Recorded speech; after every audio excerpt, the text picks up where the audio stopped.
Assalamualaikum warahmatullahi wabarakatuh.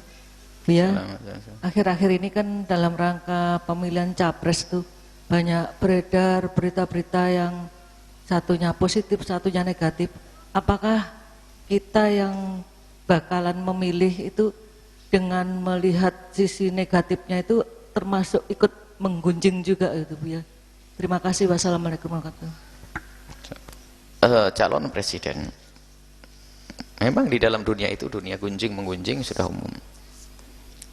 Kadang-kadang fitnah palsu, dusta yang diangkat, subhanallah, memang berat urusannya. Yang berhak memberikan tazkiyah itu adalah orang yang tahu. Sudah pernah tazkiyah, kita bicara tentang tazkiyah itu rekomendasi atau menyetempel. Makanya sungguh amanat bagi seorang tokoh itu mengatakan, tolong pilihlah dia karena dia orang baik. Wah, ini tanggung jawab di hadapan Allah Subhanahu wa taala.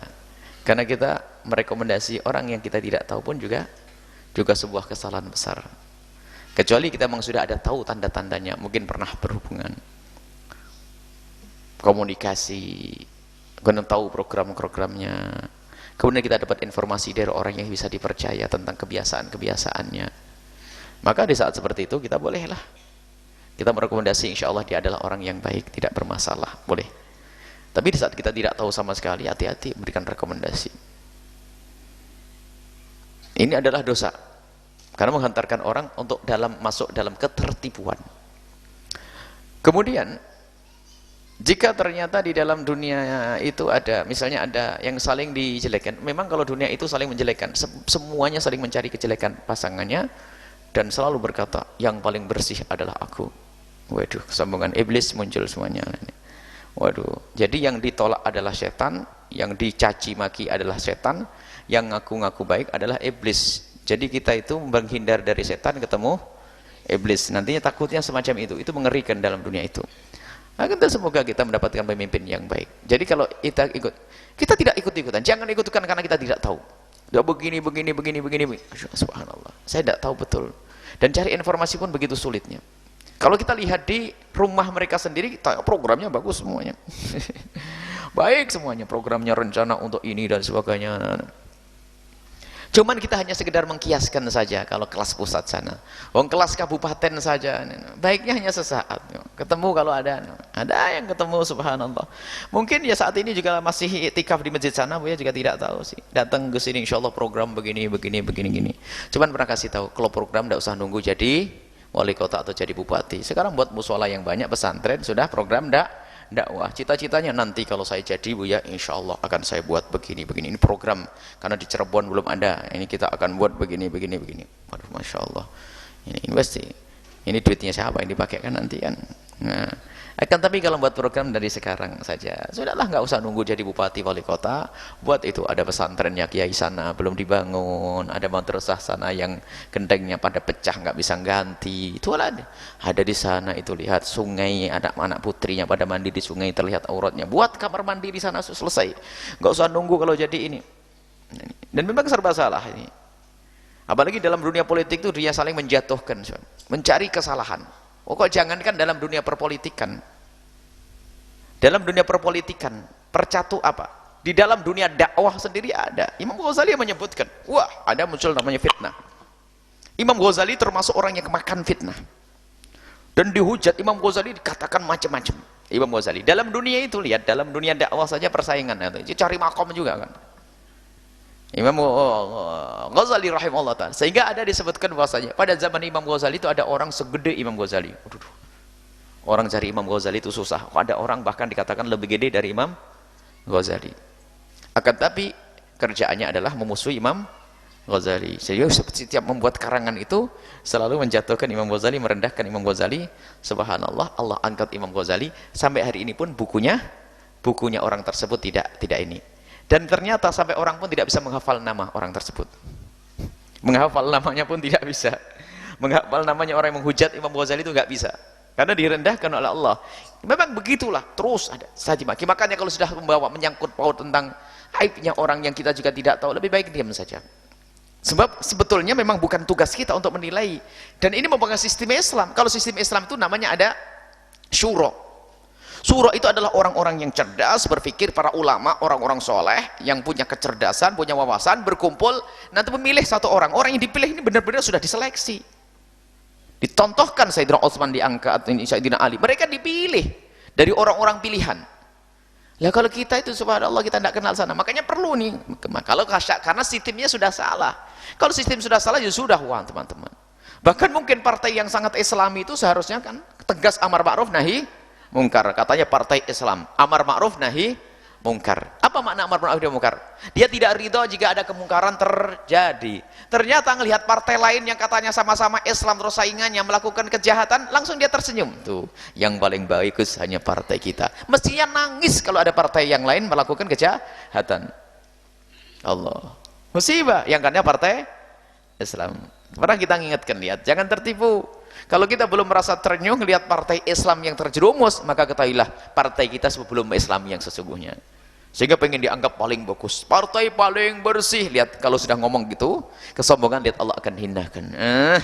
Tidak punya masalah di dalamnya. Sama, hati-hati. Partai paling bersih. Dulu mengatakan partai paling bersih. Bisa saja Allah menjadikan salah satu dan mereka merusak di dalamnya. Karena memang merendahkan itu tidak diperkenankan. Dan lihat itu, biar. Sebab ada memang orang yang mungkin juga dari pelaku-pelakunya. Waktu itu ada sebuah partai yang sama-sama Islam, satu Islam, satu Islam. Partai Islam satu ini terjadi satu kejahatan di dalamnya, sehingga dikatakan memang partai itu kotor kok. Tidak ada partai yang bersih seperti partai kita. Dan dengan bangganya, berarti dia tidak pernah terenyuh kalau melihat partai lain melakukan satu kehinaan. Berarti tujuannya bukan Allah Subhanahu Wa Taala. Lihat, kalau orang tujuannya Allah, dia akan subhanallah, atas nama Islam ya Allah, lindungi, jaga ya Allah, mungkin menasihati, mengingatkan. Tapi kalau sudah saingan politik, tidak, malah membuat jebakan, semoga dia berjebakan, semoga dia terjerumus, kemudian nanti semua jadi partai kotor. Yang bagus adalah partaiku, partai terbersih. Ana khairun minhu, aku lebih bagus darinya. Itu iblis yang ngomong itu. Ya, jadi itu berat urusan-urusan semacam itu. Memang kita mengkomentari banyak orang, tahu memangnya kita. Banyak komentar-komentar disampaikan, paling tidak itu adalah untuk berpikir. Tapi kalau kita untuk mengklaim, untuk menjustis orang, untuk memberikan satu keputusan bahwasanya dia begini-begini, subhanallah, itu adalah pekerjaan yang sangat berat. Kemudian kita bukan sebagai orang yang tahu, bukan sebagai majelis syuronya. Mungkin ada yang bertanya, lalu siapa lagi kalau Buya saja tidak bisa ngomong begitu? Mungkin ada pertanyaannya. Kalau Buya saja tidak bisa ngomong begitu apa? Memang dari sistemnya sudah salah. Sistemnya sudah salah. Jadi kita sistem dengan sistem yang begini tuh benar, kita milih pun bisa salah, masih salah. Sudahlah, ikuti saja, nanti lihat. Kita tidak bisa menduga loh siapa saat ini yang bakal dicalonkan oleh katanya partai mbahmu itu. Mbahmu misalnya, mbahmu itu. Nggak tahu siapa. Oh, partai mbahmu dulu juga dukung yang banyak nggak sholatnya, terus kan bingung ya, pernah kan? Mbahmu itu siapa sih? Jangan kemana-mana loh, tidak boleh. Misal, partai ini juga ternyata bawa orang yang benar bingung saat ini. Jadi kita perlu saat ini, sudahlah kita benah di rumah. Partai keluargamu itu loh yang kau benahi, sudahlah. Tidak usah macam-macam, partai keluarga sekarang. Berat urusan ini. Subhanallah, betul-betul saat ini bingung. Sekarang wacana, nanti insya Allah presiden ini. Ada yang mengatakan ini independen, nanti insya Allah yang akan melamar nanti partai-partai yang lain. Waduh, kalau sudah yang melamar partai ini, dilamar oleh orang kafir juga kan, nanti akhirnya orang kafir kan. Jadi serba salah, sudah terlanjur tak pegangi, sudah diinformasikan 2 bulan, tak tanya apa, dari partai Islam nggak mau dengan dia, sudah tak gembar-gemborkan dengan misalnya ustadz siapa akan jadi presiden, masya Allah, tolong didukung dan sebagainya, gini. Habis selesai tak tanya apa, nggak laku di partai Islam dia. Akhirnya apa, sudah terlanjur habis duit banyak kemana-mana, sudahlah partai mana saja yang mengangkat, dan ini yang bisikan jadi salah. Memangnya partai akan diem? Tentu dia juga punya tawar-menawar yang jelas urusan kemaslahatan mereka sendiri. Waduh, betul-betul bingung saat ini. Sudahlah kita hadapkan kepada Allah. Semoga Allah mengirim kepada kita pemimpin yang baik. Dan ada kabar gembira, katanya ada beberapa tokoh-tokoh mulia yang di sana sekarang mencoba membuat satu perjanjian dengan beberapa calon-calon, terserah hitam putih merah kuning, tapi akan dibawa kepada program-program yang Islami. Insya Allah tunggu saja pada waktunya. Insya Allah nanti akan ada informasi bahasanya yang layak dipilih seperti itu, karena membuat perjanjian khusus dengan orang-orang soleh. Insya Allah kita tunggu saja, saat ini belum bisa disuarakan. Selalu dia suarakan. Jika pada waktunya nanti terus suara. Cuman kadang subhanallah, ini benar berjuang ampuni kita semuanya. Insya Allah dipilihkan memimpinnya. Ya, menggunjing tetap menggunjing, tidak ada perubahan. Kecuali kita menjelaskan tentang kefasikan seseorang yang dikhawatirkan dia membahayakan, dan itu pun setelah kita tahu benar dari informasi orang dipercaya. Misalnya ada seorang tokoh kiai yang bisa dipercaya bercerita, punya pengalaman pribadi dengan orang tersebut lalu menceritakan. Subhanallah, mungkin kita menceritakan bagaimana